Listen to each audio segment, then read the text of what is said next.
Además, venimos con un día medio conmovido porque esto que nos está pasando a todos, ¿no? Que es esta provocación permanente que sentimos de este gobierno, sobre todo en el día de hoy, con lo de las tarifas de gas que empezó la semana pasada a funcionar como noticia, y en el día de hoy, en un nuevo acto de provocación, Iguacel reafirma la decisión, y no solamente eso, sino que lo dice con esta característica. Ahí vamos a hacerlo en 6 cosas, pero como algunas entidades del consumidor nos pidieron, lo vamos a hacer en 24. Gracias y gracias.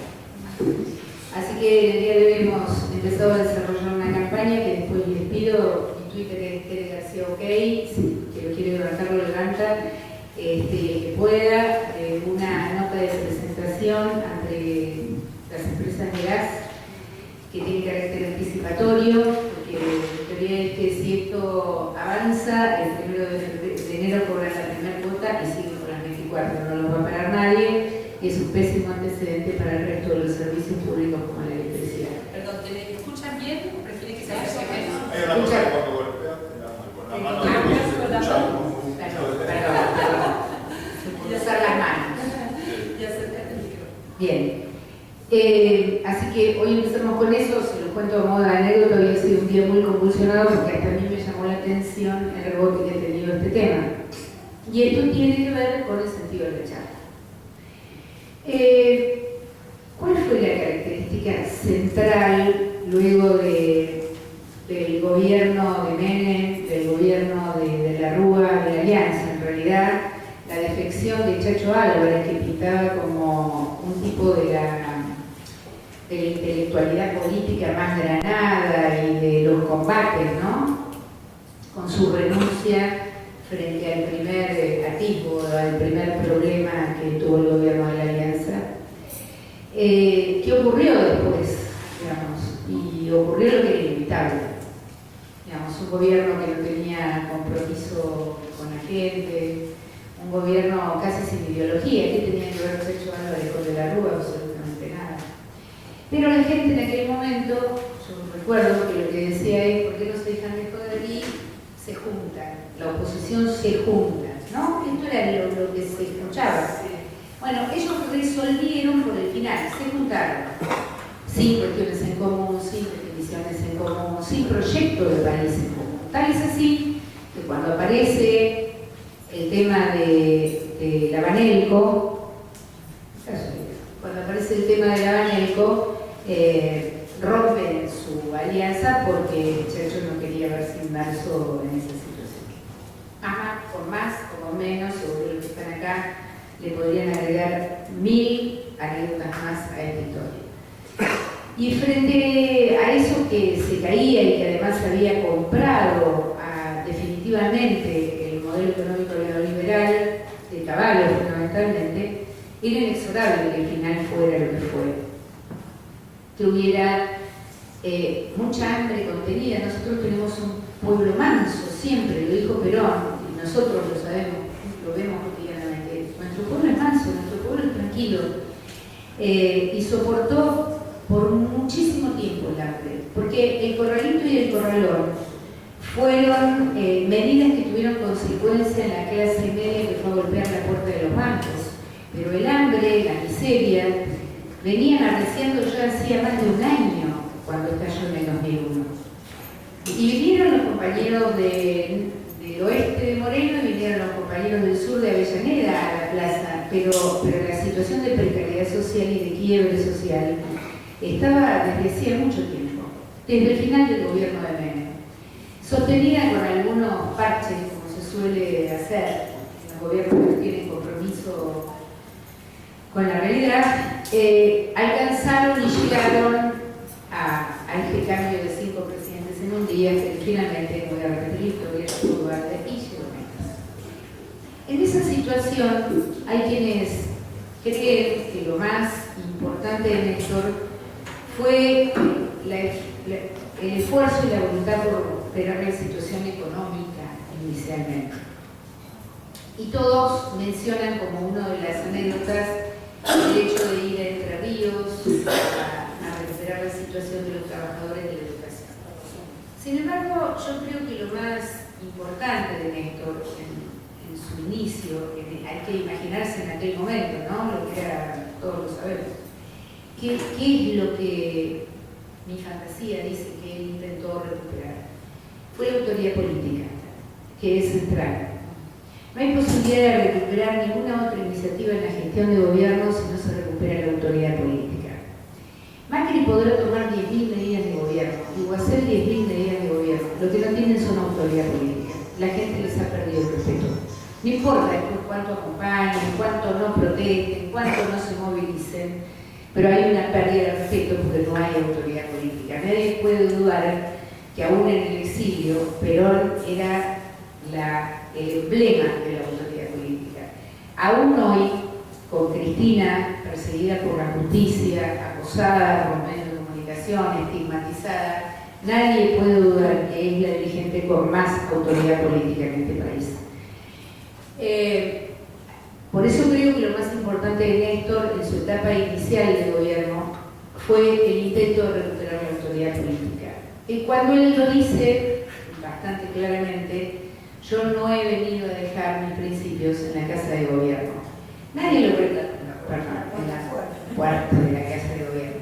Nadie lo cree, no sé si el universo periodístico y de analistas políticos entendieron, no sé si todos entendimos en verdad ese día que él estaba decidido a eso.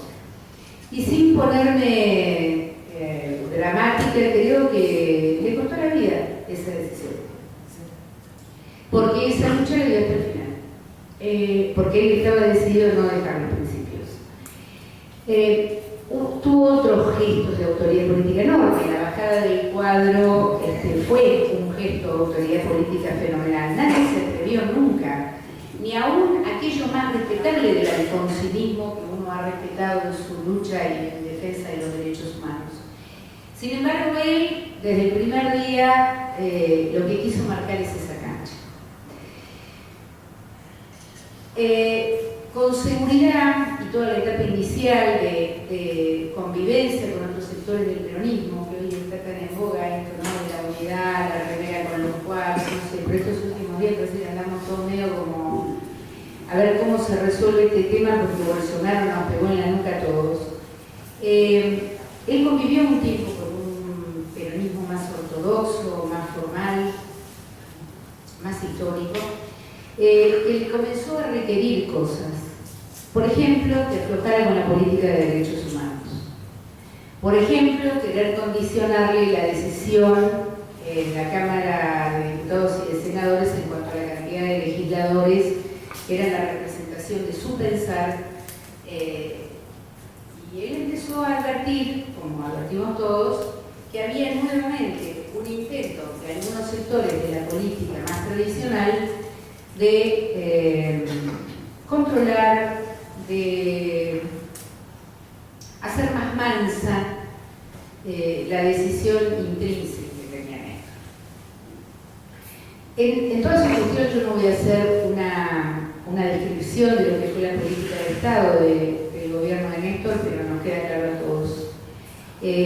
La mirada estuvo puesta en los trabajadores, la recuperación de las paritarias como manera de convivencia que había desaparecido entre el capital y el trabajo, fue toda una definición, la defensa que tuvieron los trabajadores y sus gremios y lo que ha crecido en el gobierno de Néstor. Y la otra gran medida para mí que fue significativa, que fue un parteaguas, fue la decisión del desendeudamiento. Nosotros votamos 3 leyes en la Cámara de Diputados de la Nación respecto al desendeudamiento. La paradoja dice que ahora nos endeudamos hasta el fin de la historia y ni siquiera pasó por la puerta del Congreso el convenio con el Fondo Monetario. Sin embargo, en aquel momento, Néstor tomó la decisión, todos recordarán la condena de Mar del Plata, todos recordarán dicho en la cara de Bush. Eso para mí fue, junto con la recuperación de la autoridad política, la defensa de los trabajadores y la decisión de desendeudar a la nación argentina para que pudiera tomar el gobierno sus propias decisiones, ¿no? Creo que fueron como las tres cosas más importantes para mí, humildemente. Y ese desendeudamiento hizo que sucedieran otras cosas, que nos permitiera tomar otras decisiones, que en paralelo con eso se iban entrelazando las relaciones con los líderes de otros países de América Latina y que reflejó un crecimiento de la región, al menos una fuerte decisión de que estos presidentes de esta región fueran los orfebres del propio destino de sus pueblos, junto con sus pueblos, ¿no? Que no hubiera intervención por fuera de esta decisión. Y así fue como avanzó un poco el Mercosur, la UNASUR. Todos recordaremos cuando hubo un conato entre Colombia y cómo los presidentes estuvieron presentes para evitar cualquier hecho de violencia entre pueblos hermanos. Digamos, creo que fue un año y medio. Néstor asumió como presidente de la UNASUR, y yo me voy a acordar, fue el 19 de abril del 2010. Ese día asumió como presidente, fue el día que se votó la ley de matrimonio igualitario. Y hubo un cambio de paradigma en la relación de las naciones de América Latina. Entonces, y con mucha humildad lo digo, esto para mí, que conviví en ese proceso, estos cuatro ejes fueron centrales. Y luego empezaron a desgranarse algunos liderazgos, no desgranarse por ineficiencia, sino por decisión de quienes hoy están al mando de la región. Y fue lo de Lugo, en infamia, y luego fue la infamia sobre Chávez, y fueron avanzando, no hace falta que les cuente por todo lo que vamos por televisión, al punto de tener en el día de hoy la triste noticia de que ganara un nazi fascista como Bolsonaro en Brasil, poniendo aún mucho más en conflicto a la región. En ese momento, digamos, de máxima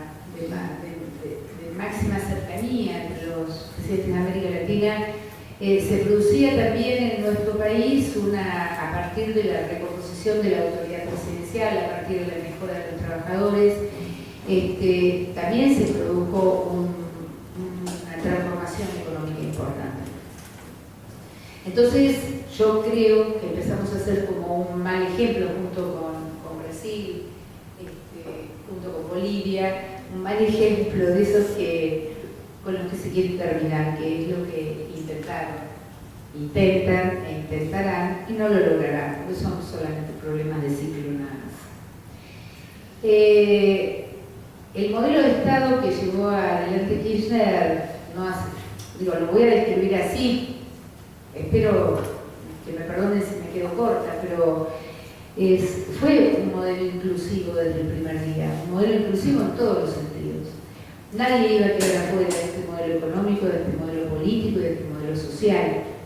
Se abrieron las puertas a otros partidos políticos. La primera apuesta política fue la transversalidad, recordarán, junto con Cobo, Dios nos perdone, pero bueno, ya está, ¿qué va a hacer?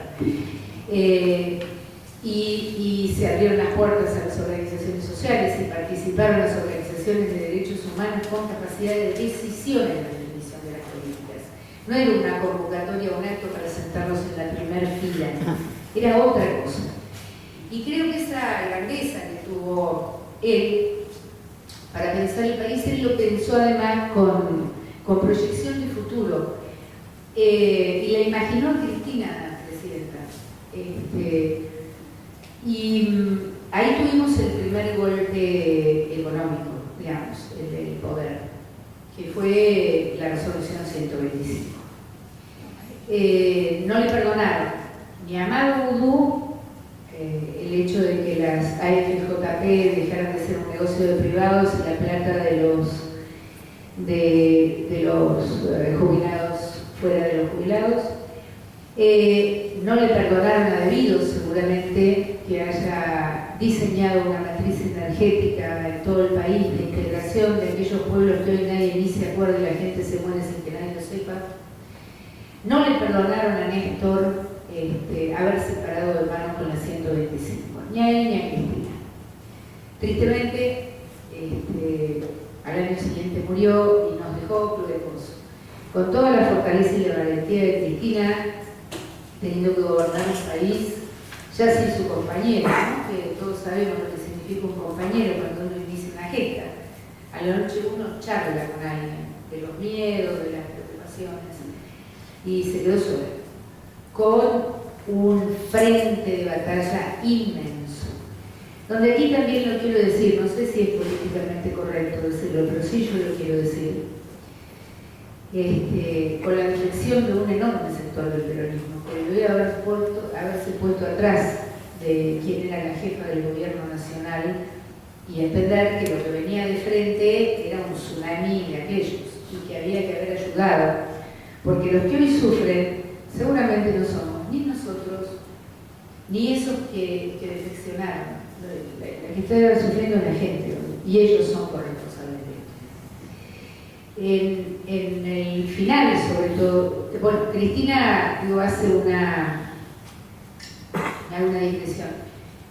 Yo me había juramentado no ver esa cosa que iban a hacer acá en Capital de los Juegos de la Juventud, no sé cómo se dice, esa cosa. Me había juramentado, pero viste cuando uno fría también. Entonces, el domingo, lo vi pasado, el hecho. Perdónenme, yo no soy bien hablada, voy a tener que corregirme, pero una soberana porquería, digamos, ¿no? Y trataba el periodista de TN con toda la fuerza de decir cuánto tan parecido era, pero cuánto mejor por ordenado que aquello que había pasado una vez como los festejos del Bicentenario. Entonces yo decía, la patria ausente, la gente ausente. Eso es este modelo, a comparación de lo que éramos nosotros. Yo recordaba lo que fue ese día Néstor y Cristina caminando con todos los presidentes por la Plaza de Mayo para ir al Cabildo. Digamos, si eso no era la imagen de lo que era nuestro gobierno, no sé qué. Y, para no hacerla muy larga, yo lo veo desde el ámbito legislativo, que fue, como dijo Claudia, compañera, la mía, mi responsabilidad durante 9 años, la Secretaría Legislativa del Bloque. Así que vi el Grupo A, vi la ruptura del bloque por parte de Diego Ocio y de otros legisladores que nos dejaron en minoría cuando más necesitábamos tener números, no para nosotros, para frenar, por ejemplo, votar por los buitres, digamos, no fue una casualidad. Yo lo veo desde el lado legislativo y creo que en el peor de los momentos, después que perdimos en el 2009, nosotros reforzamos toda la política de Estado, aún estando en minoría en la Cámara. La recuperación de Aerolíneas Argentinas, la recuperación de IPF, digamos, medidas que eran impensadas poder tomarlas con una minoría legislativa. Sin embargo, lo que teníamos era, lo que tenía Cristina del gobierno era el acompañamiento de la gente. Por eso, cuando protestan contra ella por la cadena nacional, porque habrá cadena nacional todos los días, pero ¿qué querían? ¿Quién les iba a explicar? ¿Quién iba a explicar a nuestro pueblo lo que estaba pasando? ¿Y por qué se hacían las cosas? Porque cuando se votó la ley de movilidad jubilatoria, Cristina dio una cadena nacional. Y criticaron muchísimo esa cadena nacional. Bueno, ahora quitaron la movilidad jubilatoria por decreto, no se enteró nadie. Sí, se enteran los jubilados cuando van a cobrar. Entonces, desde la manera de comunicar de Cristina en ese segundo periodo, que tenía que ser mucho más agresiva, porque los medios de comunicación y un sector del Poder Judicial y nuestras propias equivocaciones también, al no saber cómo profundizar y activar aún más lo que estábamos haciendo para que se hiciera carne en la gente, porque iba a llegar algún día un jerigoso como este y de un plumazo nos iba a borrar las cosas. Entonces, creo que hubo como una especie de conjunción de situaciones que hicieron que en nuestros últimos 3 años de gestión, hablo de lo legislativo, fueran durísimos.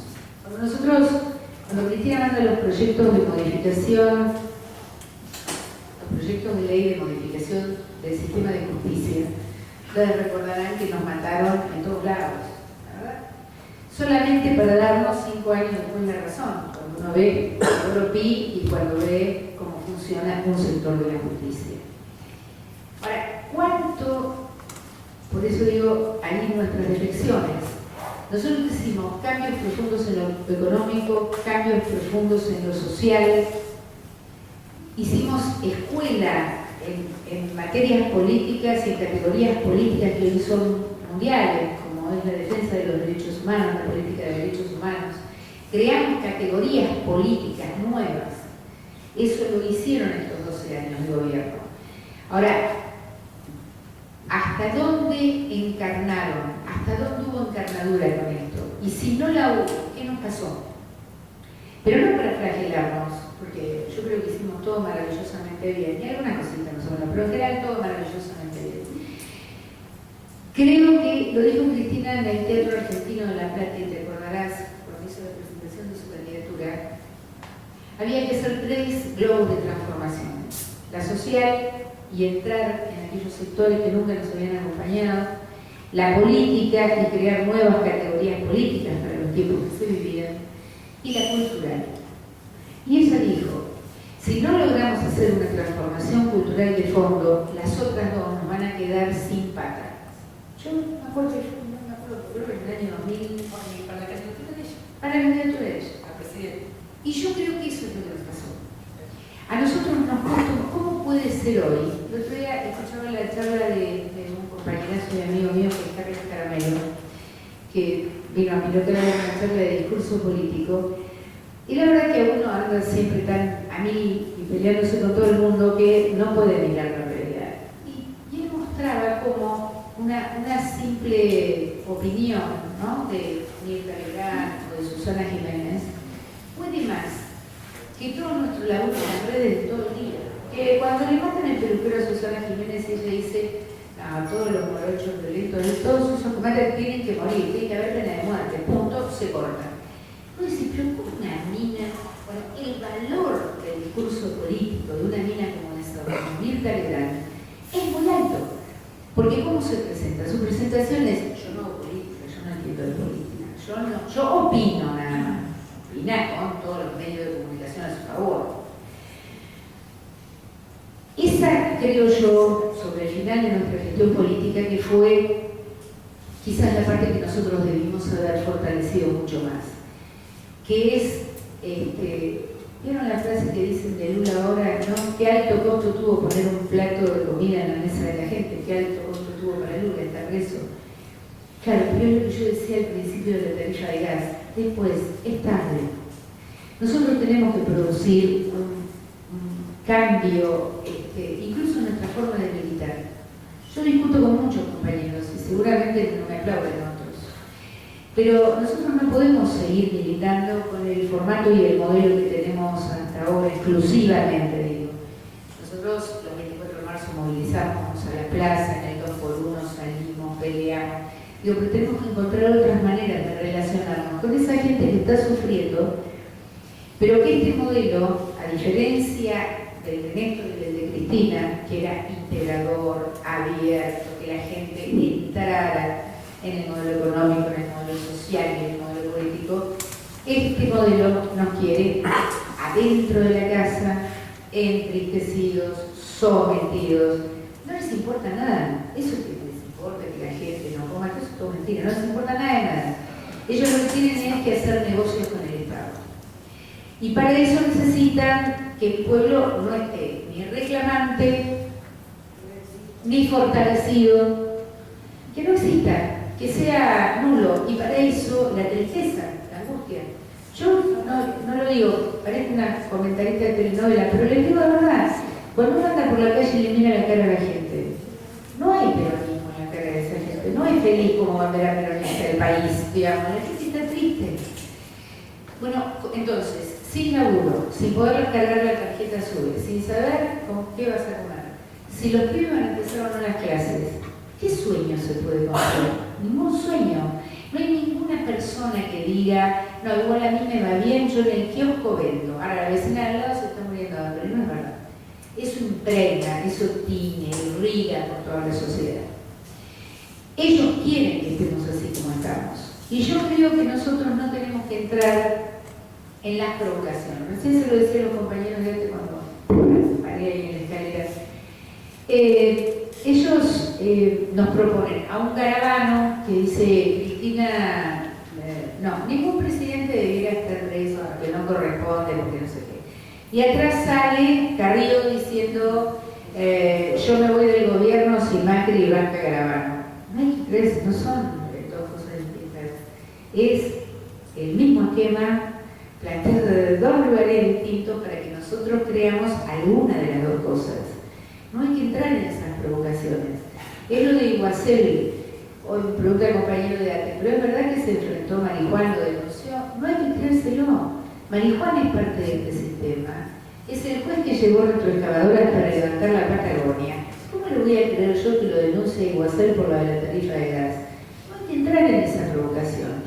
Por lo tanto, creo yo que nuestra acción política inmediata tiene que ser creativa, innovadora, tratar de hablar con aquellos que no hemos hablado. Miren, yo voy a decir algo y algunos de ustedes se van a enojar, no importa después respondo la pregunta. Yo ando bastante por el interior de la provincia, porque decía Claudia, en realidad mi pertenencia es a la provincia, no a la nación. A pesar de haber sido funcionaria nacional, con mucho orgullo en esto. Y cuando uno anda por la provincia, lo que se da cuenta es que está todo el mundo hecho bolsa. Desde el productor de arándanos hasta el productor porcino, hasta el lácteo, los pequeños, los que están acá en General Rodríguez, en Luján. Tenemos que hablarle a esos productores, porque yo no sé lo que fueron en el 2008, pero sí sé lo que no son hoy. Ellos no son el campo hoy. Ellos no son Carvac, la sociedad rural. Están muertos de hambre, están vendiendo lo que tienen, las máquinas, lo que fuera. Tenemos que tener la capacidad, con los compañeros que entiendan de este tema, de armar una propuesta con esta gente, pues esa gente va a votar igual el año que viene. Y el problema, a mí, no es que me crea que la política se resume en un hecho electoral. Lo que sí creo que si el año que viene no ganamos, estamos en serios problemas como nación, como país y como sociedad. No nos queda otra alternativa que ganar. Nuestro desafío el año que viene es ganar la elección.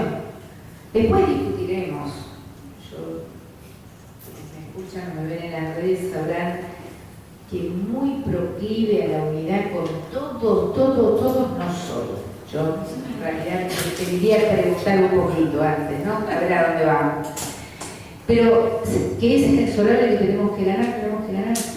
No hay plan B si no ganamos. No hay. Entonces hay que imaginar nuevas estrategias de acción política. Tenemos que discutir mucho entre nosotros para ver qué categorías políticas y sociales incorporamos para que la gente nos escuche. Y para final, así no canso mucho, yo estoy dando una pelea que me la hice como personal por aburrida, que es, me estoy peleando con Vidal, todos los días. Con Vidal. La gobernadora. Porque yo lo que creo es que la gobernadora era, o es, el plan B de Macri.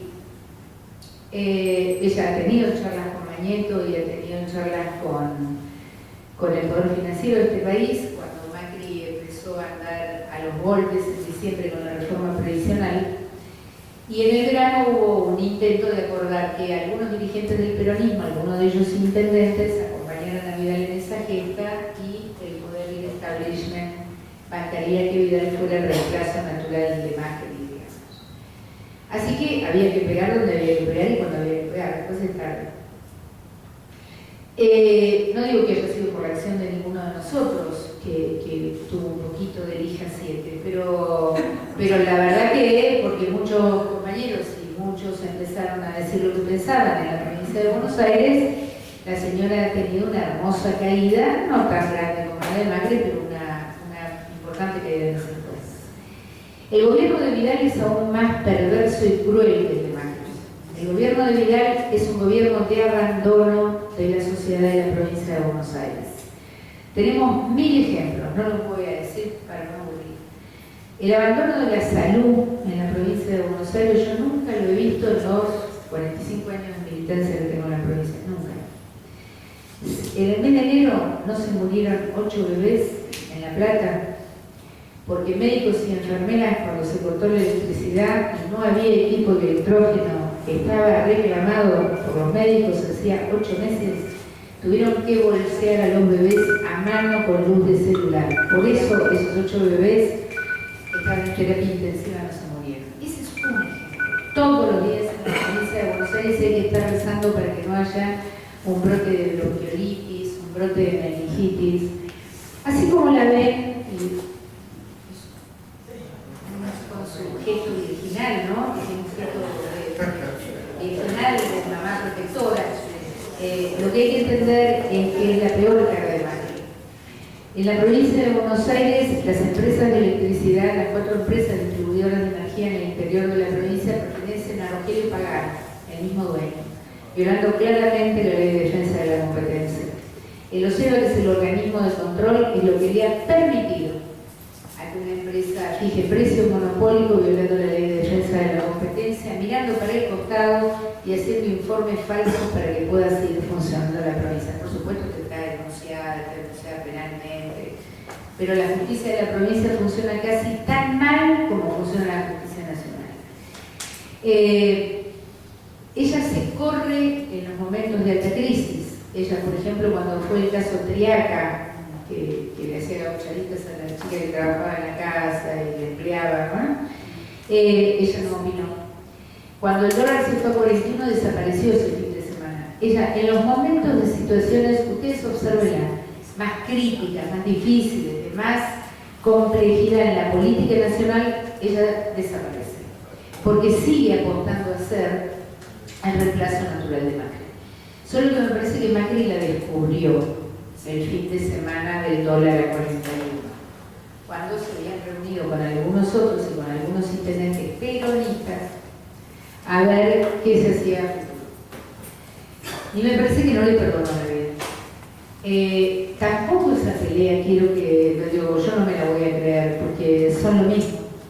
Entonces, como cada uno tiene que hacer las cosas en el lugar que le corresponda y en el que pueda, a mí me toca hacerlas en la provincia. Yo voy a hacer lo imposible de aquí el año que viene para que esta mujer tenga condena sobre cada gestión de gobierno ausente. La provincia de Buenos Aires durante todo este año no tiene una ejecución presupuestaria presentada y tienen que ser trimestrales. La provincia de Buenos Aires no tiene funcionando el Tribunal de Cuentas, está acéfalo, porque ella no armó con los candidatos que tenía que poner ella y la oposición el Tribunal de Cuentas. La provincia de Buenos Aires no tiene comisiones bicamerales de control para seguir el gasto del fondo de los jubilados que le sacaron en el mes de diciembre para dárselo solidario. Hoy la provincia de Buenos Aires es una fiesta de gasto sin ningún control, a tal punto que cuando a Vidal le empezó a ir mal gracias a, aquí si se me permite voy a hacer una cosa autorreferencial, yo la denuncié por los aportantes falsos de campaña con una denuncia penal. Eso sí la golpeó.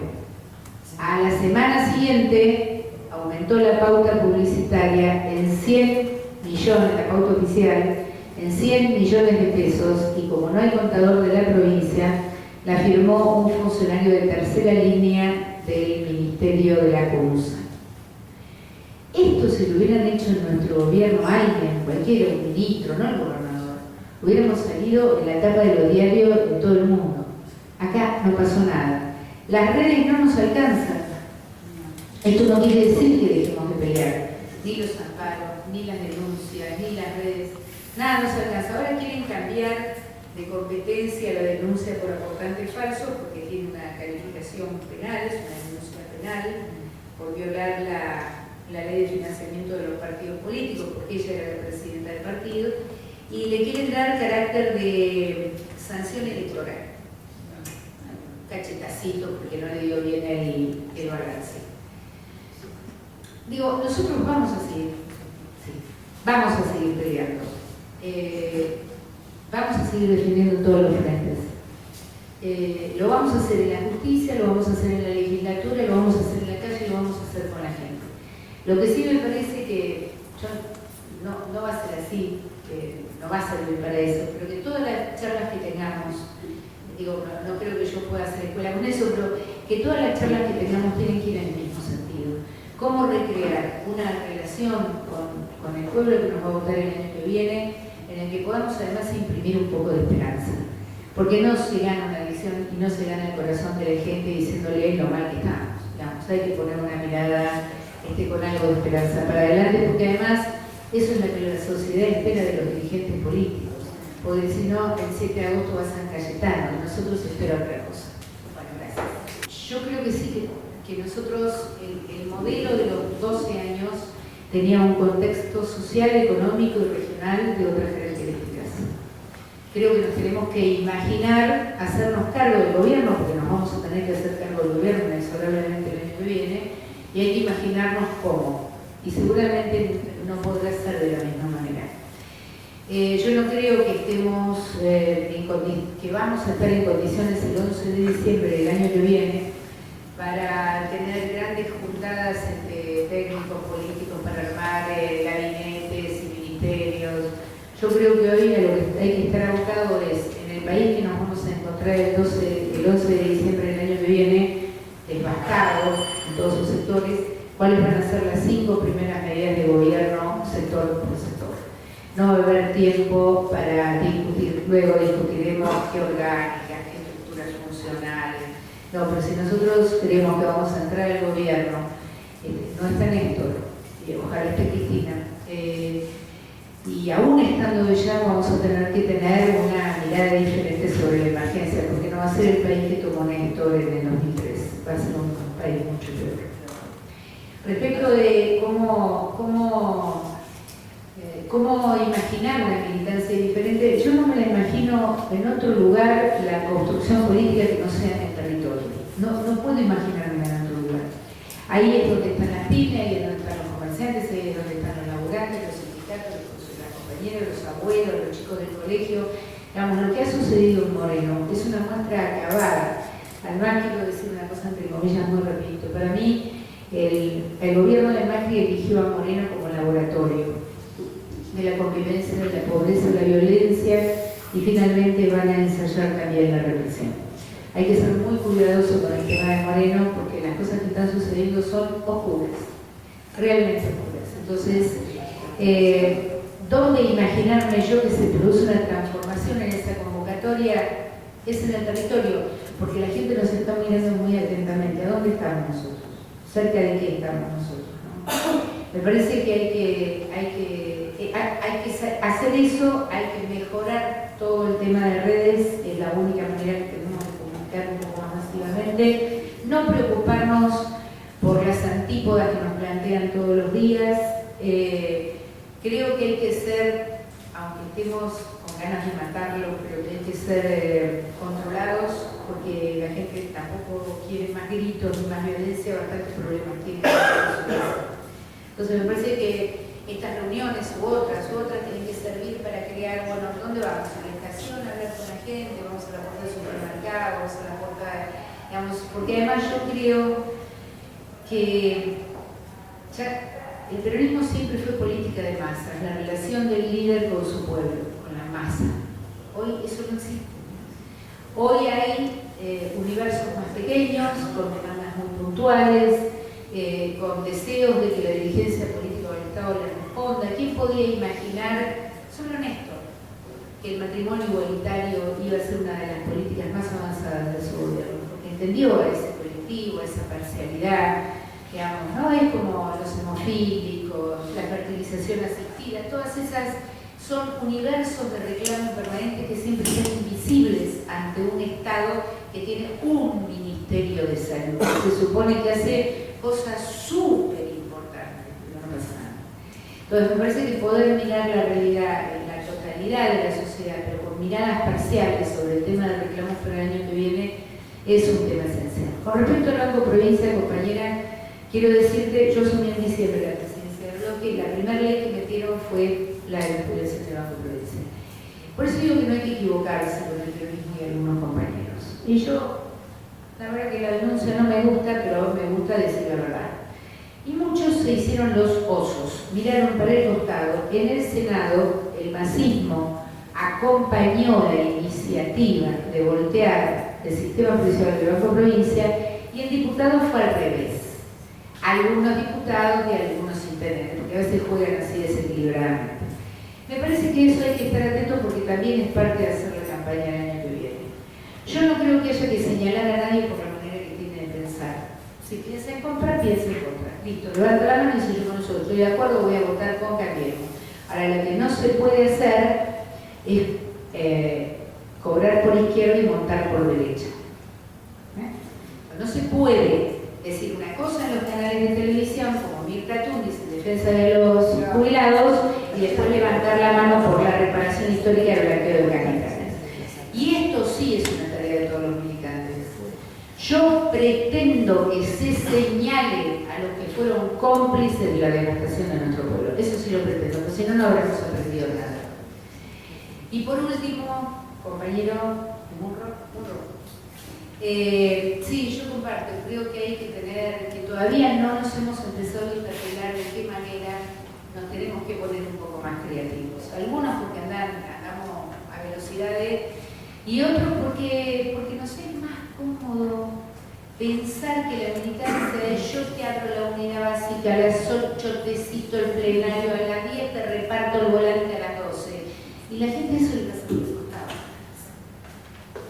¿A alguien me quedé sin decir? No, sí, acá es el presupuesto nacional. Yo creo que hay que votar en contra del presupuesto nacional y en contra del presupuesto provincial. La única discusión política seria en este país se da a partir de la votación del presupuesto. Este no es el presupuesto de un gobierno nacional, este es el presupuesto de ajuste y condicionamiento del FMI. Los diputados que den quórum o levanten la mano para acompañar este presupuesto se van a tener que hacer cargo cuando dentro de 3 meses la gente se esté muriendo de hambre. Acá no se modifica una coma del artículo 8 del presupuesto o la ley de administración financiera. Todos sabemos lo que significa este presupuesto. Hay que votarlo en contra y el 24 haber movilización para que toda la ciudadanía se exprese en contra de este presupuesto. Si este presupuesto se vota, como dicen los muchachos, seamos fuera de la copa. Muchas gracias.